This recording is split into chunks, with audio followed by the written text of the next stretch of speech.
Il existe une différence profonde entre connaître Jésus et demeurer en Jésus. Beaucoup de chrétiens savent qui il est, croient en son œuvre, défendent sa doctrine, mais peu vivent dans la réalité quotidienne que le Christ lui-même a décrite comme essentielle. Et c'est précisément pour cela que Jésus a utilisé des mots aussi absolus dans Jean 15. « Demeurez en moi, et je demeurerai en vous. » Comme le sarment ne peut de lui-même porter du fruit s'il ne demeure attaché à la vigne, ainsi vous ne le pouvez non plus, si vous ne demeurez en moi. Ces paroles ne sont pas un conseil spirituel avancé. Elles sont le fondement de la vie chrétienne. Pourtant, elles sont traitées comme optionnelles, poétiques ou trop symboliques pour gouverner le quotidien de la foi. La tragédie de la spiritualité moderne est qu'elle tente de produire du fruit sans permanence. Elle tente de générer du caractère sans communion. Elle cherche la puissance sans l'union. Le résultat est une foi active mais faible, occupée mais sèche, correcte dans la doctrine mais distante dans l'expérience vivante avec Christ. Spurgeon disait que beaucoup de chrétiens vivent comme des rameaux coupés essayant de paraître vivants pendant un certain temps, des feuilles encore vertes, une apparence religieuse, mais sans sève, sans force, sans fruit durable. Jésus n'a pas présenté la permanence comme un niveau élevé pour quelques élus. Il l'a présenté comme la condition de base de la vie spirituelle. Sans moi, vous ne pouvez rien faire. Pas peu, pas presque rien. Rien. Pourtant, combien vivent comme s'ils pouvaient presque tout faire sans lui? Le chemin quotidien avec Jésus que peu connaissent n'est pas un chemin d'émotion constante ni de discipline héroïque. C'est le chemin de la dépendance continue. C'est vivre conscient que Christ n'est pas seulement celui qui nous a sauvés dans le passé, mais celui qui nous soutient au présent. Ce n'est pas visiter la vigne de temps en temps, mais rester greffé à elle tout le temps. Ce message n'est pas une invitation à faire plus pour Jésus, mais à vivre plus en Jésus. Non pas à chercher des expériences, mais à cultiver la permanence. Car tout fruit véritable, toute transformation réelle et toute persévérance spirituelle commence là où presque personne ne veut commencer. Dans la reddition quotidienne, à l'union vivante avec Christ. Jésus a choisi une image simple, mais absolue, pour expliquer comment fonctionne la vie spirituelle, la vigne et les sarments. Dans Jean 15, il n'offre pas une analogie facultative. Il révèle une loi spirituelle immuable. Tout comme le sarment n'a pas de vie propre hors de la vigne, le chrétien ne possède pas de vie spirituelle indépendante de Christ. Toute tentative de vivre pour Dieu sans cette union se termine par la stérilité. Je suis la vigne, vous êtes les sarments. Dans cette affirmation, Jésus élimine toute idée d'autonomie spirituelle. Le sarment ne décide pas quand recevoir la sève. Il ne contrôle pas le flux de la vie. Il demeure, simplement. Quand cette permanence est rompue, le sarment ne s'affaiblit pas progressivement. Il meurt. C'est là la sévérité silencieuse de l'enseignement du Christ, souvent adouci par la religion moderne. Spurgeon observait que beaucoup de chrétiens tentent de vivre comme s'ils étaient des vignes indépendantes, liées à Christ uniquement par dévotion morale. Ils prient, lisent, servent, mais font tout à partir d'eux-mêmes. C'est là la racine d'une foi épuisée. Quand le sarment tente de produire du fruit par ses propres efforts, il se brise de l'intérieur. La vie chrétienne n'a jamais été conçue pour être soutenue par la force humaine. Jésus est clair, comme le sarment ne peut de lui-même porter du fruit. Le problème n'est pas le manque de discipline, mais l'illusion de suffisance. Le chrétien peut maintenir une apparence de vie pendant un temps, mais sans la sève de la communion continue, tout devient mécanique. Il y a des feuilles, mais pas de fruits. Il y a de l'activité, mais pas de vie. Voici la vérité que peu acceptent. L'échec spirituel ne commence pas quand le péché apparaît, mais quand la dépendance disparaît. Le sarment ne tombe pas parce qu'il a cessé d'essayer. Il tombe parce qu'il a cessé de demeurer. Toute chute visible commence par une déconnexion invisible, et cette déconnexion vient presque toujours déguisée en confiance en soi religieuse. Le chemin quotidien avec Jésus commence ici. Acceptez que vous n'avez pas été appelé à produire la vie, mais à demeurer dans la vie. Toute sainteté véritable, tout amour authentique et toute persévérance durable naissent de cette union vivante. Hors d'elle, il n'y a qu'effort religieux. En elle, il y a une vie qui fructifie naturellement. Parmi toutes les paroles de Jean 15, peu sont aussi ignorées et aussi offensantes pour l'orgueil humain que cette déclaration de Jésus « Sans moi, vous ne pouvez rien faire ». Ce n'est pas une hyperbole spirituelle, c'est une affirmation littérale sur la condition de l'homme, y compris de l'homme religieux. Pourtant, beaucoup vivent comme si Jésus avait dit « Avec moi, vous ferez plus », alors qu'il a dit exactement le contraire. La chair accepte l'aide, l'ego accepte la coopération. Mais la chair déteste la dépendance totale. C'est pourquoi cette phrase du Christ est si rejetée en pratique. Le cœur humain préfère une spiritualité où Jésus intervient comme un renfort, non comme un fondement. Il veut Christ comme soutien, non comme source. Mais Jean 15 ne laisse aucune place à ce compromis confortable. Spurgeon affirmait que le plus grand danger de l'Église n'était pas la persécution externe, mais l'autosuffisance interne. Quand le chrétien commence à se confier en sa propre expérience, en sa propre connaissance biblique ou en sa propre discipline, il s'est déjà éloigné de la vigne, même s'il continue de prononcer le nom de Jésus. La séparation commence rarement par la rébellion. Elle commence par la confiance en soi. « Sans moi, vous ne pouvez rien faire » révèle aussi que toute véritable œuvre spirituelle naît de la vie de Christ coulant en nous et non de notre tentative de l'imiter extérieurement. Beaucoup tentent de copier le comportement de Jésus sans vivre de la vie de Jésus. Le résultat est un christianisme moralement correct, mais spirituellement faible. Il y a la forme, mais pas la puissance. La dépendance que Christ exige n'est pas passive au sens de la paresse, mais active au sens d'une reddition continue. Le sarment ne dort pas déconnecté de la vigne en attendant le fruit. Il vit attaché. Son activité est totalement subordonnée à son union. Jésus n'appelle pas ses disciples à une vie d'héroïsme spirituel, mais à une vie de soumission vitale. Plus le chrétien accepte sa faiblesse, plus la puissance de Christ se manifeste. Ignorer cette dépendance transforme la foi en un cycle épuisant de tentatives et de frustrations. L'embrasser transforme la vie chrétienne en un chemin de repos actif. C'est le deuxième jalon du chemin que peu connaissent. Accepter, sans réserve, que hors de Christ, il n'y a pas de vie. Jésus n'a pas parlé de la permanence de manière abstraite. Dans Jean 15, il clarifie le but de cette union vivante, le fruit. Celui qui demeure en moi et en qui je demeure porte beaucoup de fruits. Le problème est que beaucoup de chrétiens mesurent la vie spirituelle par de mauvais critères. Ils confondent le fruit avec l'activité, la visibilité ou le succès religieux. Mais le fruit que Jésus décrit est plus profond, plus silencieux et bien plus exigeant.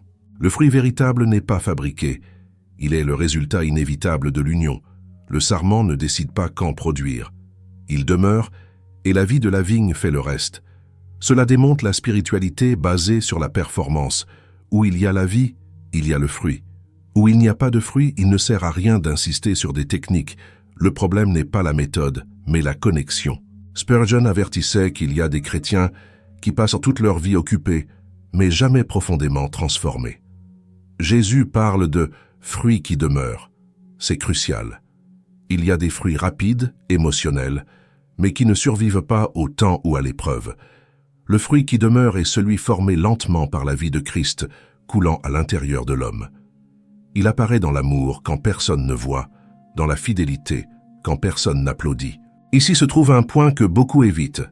Jésus laisse entendre que l'absence de fruit révèle l'absence de permanence. Il ne sert à rien d'alléguer la foi s'il n'y a pas d'évidence vivante de cette union. Le fruit ne sauve pas, mais il révèle. Jean 15 ne permet pas une foi stérile, confortable. Il expose la réalité spirituelle du cœur. Le chemin quotidien avec Jésus ne se mesure pas au nombre de fois où vous parlez de lui, mais à la part de lui qui apparaît en vous au cours de la journée, dans votre façon de répondre à l'injustice, dans votre façon de supporter la correction. C'est le troisième pas. Abandonner l'anxiété des résultats visibles pour embrasser la permanence silencieuse. Dans Jean 15, Jésus introduit une vérité qui démonte la spiritualité superficielle. L'émondage, la taille. Tout sarment qui porte du fruit, il l'émonde afin qu'il porte encore plus de fruits. Cela signifie que l'émondage n'est pas un signe d'abandon, mais de soin intense. Pourtant, peu acceptent cet aspect du chemin, car il confronte l'idée que demeurer en Christ ne résulte qu'en confort. L'émondage n'arrive pas parce que le sarment a échoué, mais parce qu'il vit. Le Père ne perd pas de temps à tailler des branches mortes. Il travaille sur les vivantes. Beaucoup interprètent la souffrance ou la correction comme la preuve que quelque chose ne va pas.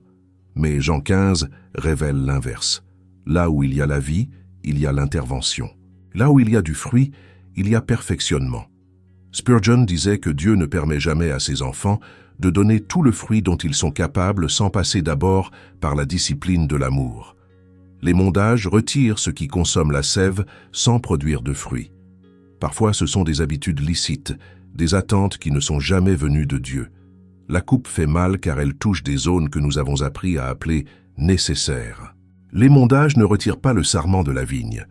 Ils le rapprochent encore plus de la dépendance. Le chrétien qui comprend cela mûrit. Celui qui y résiste devient amer. Beaucoup rejettent la taille parce qu'ils confondent la permanence avec la stabilité émotionnelle. Mais demeurer, c'est se soumettre à la main du Père autant qu'à la vie du Fils. La vigne soutient, le Père perfectionne.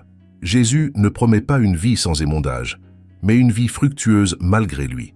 Le sarment ne décide pas de ce qui sera coupé. Il fait confiance. C'est le 4e pas du chemin que peu connaissent. Apprendre à demeurer même quand Dieu tranche, confiant que toute taille faite par le Père a pour objectif plus de vie, et non moins. L'un des moments les plus décisifs arrive quand, extérieurement, rien ne semble se passer. Pas d'émotion intense, pas de réponse visible. C'est ici que beaucoup abandonnent la permanence pour retourner à la recherche de stimuli spirituels. Mais Jean 15 enseigne que la croissance la plus réelle se produit souvent dans le silence. Le sarment ne sent pas la sève couler.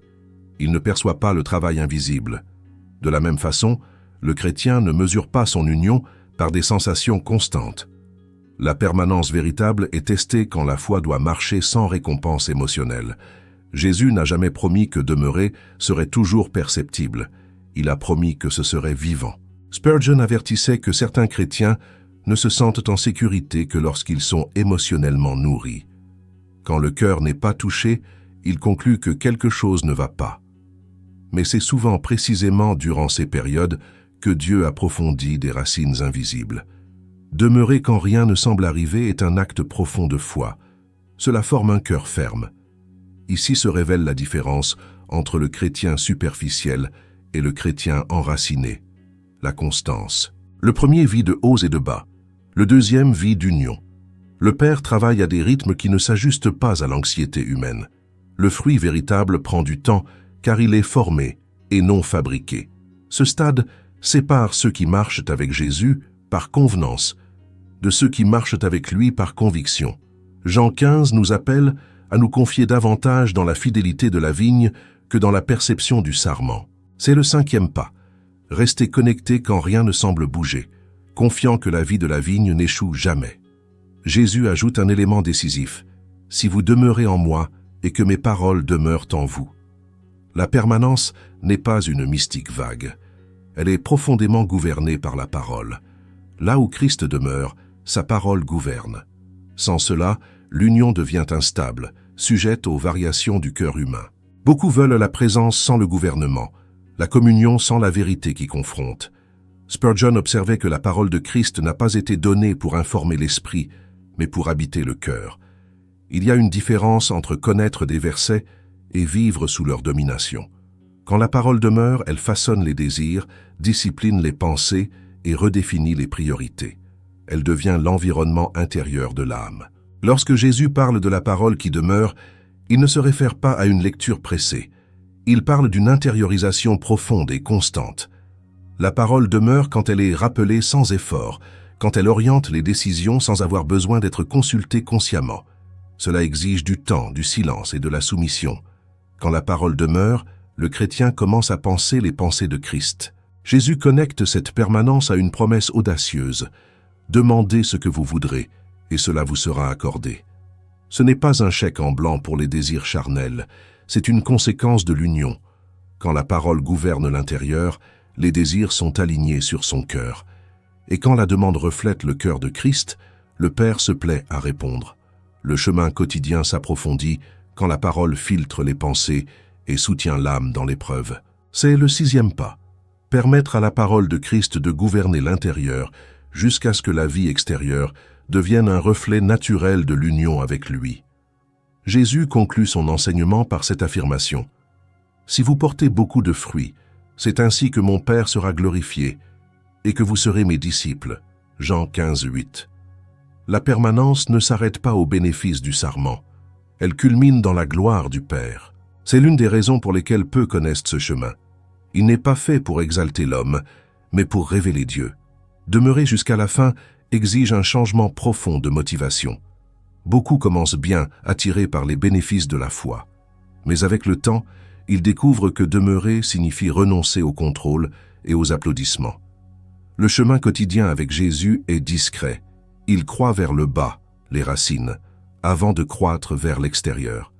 Cela filtre ceux qui cherchent leur propre gloire.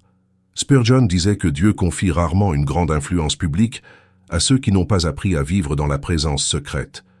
Le Père est glorifié quand le fruit est vrai, et le fruit vrai naît de l'union continue. Jésus lie aussi la permanence à l'amour. Comme le Père m'a aimé, je vous ai aussi aimé. Demeurez dans mon amour. C'est une réponse à l'amour reçu. Cet amour se révèle dans l'obéissance.